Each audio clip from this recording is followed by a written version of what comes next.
E os aviões da Embraer ficaram de fora do tarifaço de 50% do Donald Trump.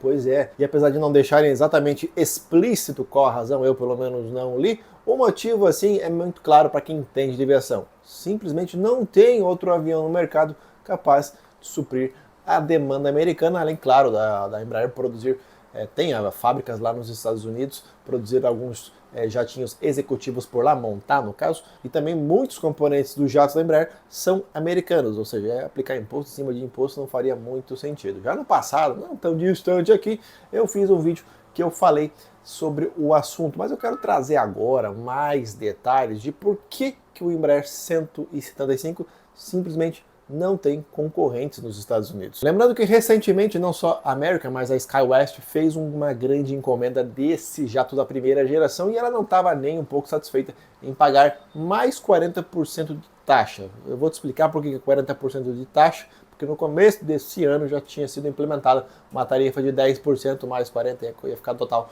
de 50%. Essa de 10% vai continuar, eles acabaram aceitando, claro, e vai passar os custos para os passageiros. Os números atuais falam de encomendas: American Airlines 90, SkyWest 74, Republic 35, Azora, que é uma empresa de leasing, com 18, a Orchestral também é uma empresa de leasing, com 9, e a Horizon, que é uma opera para Alaska, 3. Esses números podem variar aí de acordo com a fonte, mas é basicamente isso aí mesmo. E a própria Embraer fez um estudo recentemente e avaliou que o tarifaço iria custar 20 bilhões de reais para a companhia até o ano de 2030. Alguém deve ter avisado lá pro Laranjão que isso ia lascar muito a vida de algumas companhias aéreas americanas, especialmente as grandes companhias aéreas americanas, que eu vou citar aqui também nesse vídeo, caso você não tenha conhecimento. E falando apenas ali do 175, a Mesa Airlines tem 60 unidades, a SkyWest 265, a Republic Airways 214, sendo 31 Embraer 170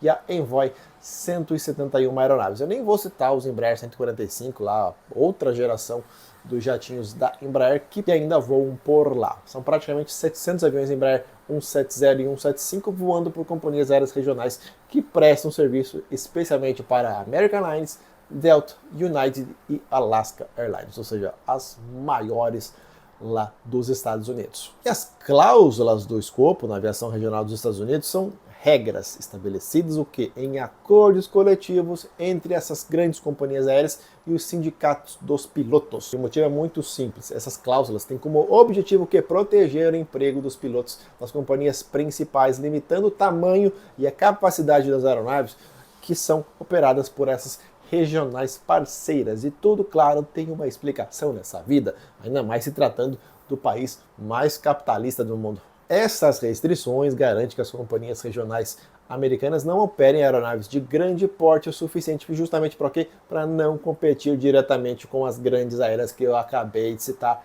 em rotas o que filé mignon, tipo ponte aérea, não sei qual que é uma ponte aérea lá dos Estados Unidos. O avião da Embraer serve para levar passageiros de grandes centros para cidades pequenas e, claro, que vice-versa em aeroportos com menor demanda, em aeroportos regionais, com isso preservando empregos e salários mais altos para os pilotos das empresas principais, vamos chamar assim. Parece bobagem, mas na aviação, quem voa, por exemplo, internacional, quem voa wide bodies, especialmente, claro, nos voos internacionais partindo aqui do Brasil, vão ganhar mais do que os pilotos que fazem voos domésticos. Não adianta chorar, porque é assim que a vida funciona. Existem duas cláusulas importantes para um avião ser considerado um avião regional lá para os Estados Unidos. O limite de peso de até 39 toneladas, eles usam em libras, lá que dá 86 mil libras mais ou menos, e até 76 assentos, em alguns casos 88 assentos, dependendo do acordo. Ou seja, tem que ter abaixo de 39 toneladas, no máximo até 88, dependendo do acordo, tá? O 175 ele tem um limite de peso máximo de 38.790, ou seja, bem certinho ali, redondinho, e na configuração mais apertada pode levar até 88 passageiros. Tipo assim, o Embraer, ele meio que foi desenvolvido já pensando justamente o que no mercado americano. A Embraer já tinha vendido horrores lá dos seus 145, 135, os Legacy, ou seja, fizeram um avião para o mercado americano. O concorrente mais direto seria os jatos da Bombardier, que pararam de ser fabricados em 2021. Os CRJ-700 e 900 com peso entre 34 e 38 toneladas, ou seja, estava dentro do escopo, número de passageiros, mas já não são mais fabricados. E eles ainda voam por diversas regionais em bom número, inclusive também para as grandes empresas americanas. Até daria para citar ali o CRJ-200, mas é uma outra categoria de avião regional, até 50 passageiros. Ele seria um concorrente, no caso, do Embraer 145, que obviamente entra no escopo, pois é um avião menor, menos passageiros. Beleza? E o que esses aviões de primeira geração, que vão continuar sendo fabricados pela Embraer, trazem de bom para o mercado americano? 3 itens muito importantes: baixo consumo de combustível em rotas curtas e de baixa até média demanda, uma cabine mais espaçosa e compartimentos de bagagens maiores, se a gente for comparar com os seus concorrentes que ainda voam, no caso os Bombardier CRJ, e a melhor parte para mim: a compatibilidade de peças de até 95% com outros modelos das famílias e-jets, reduzindo os custos de treinamento e manutenção. A gente não está falando dos E2 nesse momento. Então, a Embraer não é boba e não vai deixar de produzir e vender esse avião justamente para o seu maior mercado, que é um enorme sucesso, o Embraer 175. Os CRJs pararam de ser fabricados em 2021 e então o 175 se tornou praticamente sem concorrentes diretos no mercado regional americano, com uma liderança, dá para considerar assim, até absurda agora, que só se vende Embraer 175 para lá. Mesmo ainda tendo uma grande parte dos seus CRJs voando em território americano, mas um dia eles vão precisar se aposentar e a Bombardier simplesmente não vai mais fabricar eles. Já não fabrica faz ali mais de 4 anos e não vai fabricar mais, ou seja, agora é só Embraer. Você que não acompanha muito o canal aqui, rapidamente, o E2 não vende justamente porque seu peso é superior. Ele pode chegar até 44.800 kg, contra 39 toneladas do limite desse escopo. Já tem um vídeo aqui no canal, dá uma procurada, que eu falo certinho sobre os pontos, as diferenças, por que o E2 não entra no escopo americano. Sem concorrentes diretos e dentro das cláusulas do escopo, torna o Embraer 175 totalmente indispensável para a aviação regional americana, que depende dele justamente para quê? Para conectar essas cidades menores a hubs maiores. Eles não são nem um pouco fã de turbo-hélice. O negócio deles é jato mesmo. Pelo visto, esse escopo é teimoso e não vai mudar tão cedo. Mesmo a Embraer trabalhando nos últimos anos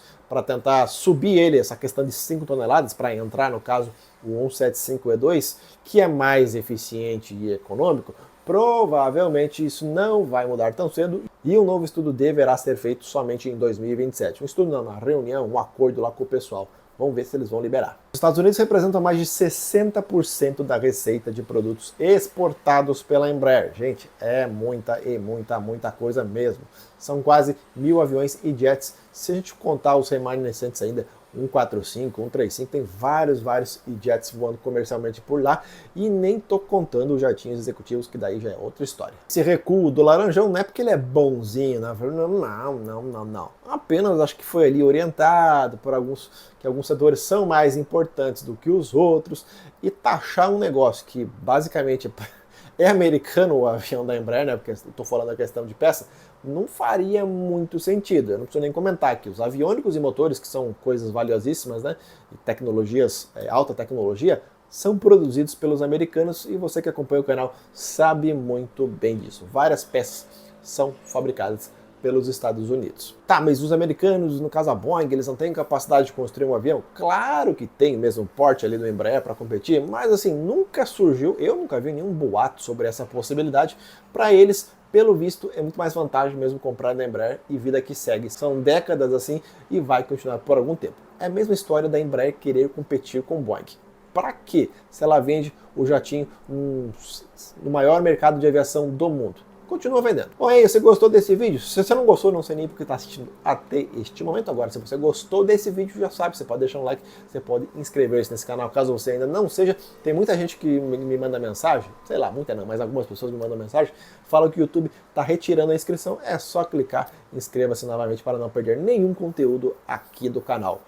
E aí, o que será que vai acontecer com esse Embraer E2? Será que eles vão dar o escopo para 2027? Vamos aguardar, só são ali 2 anos, quem sabe comece a vender E2 que nem água lá para os americanos. Um forte abraço, até o próximo vídeo, meu povo. Tchau!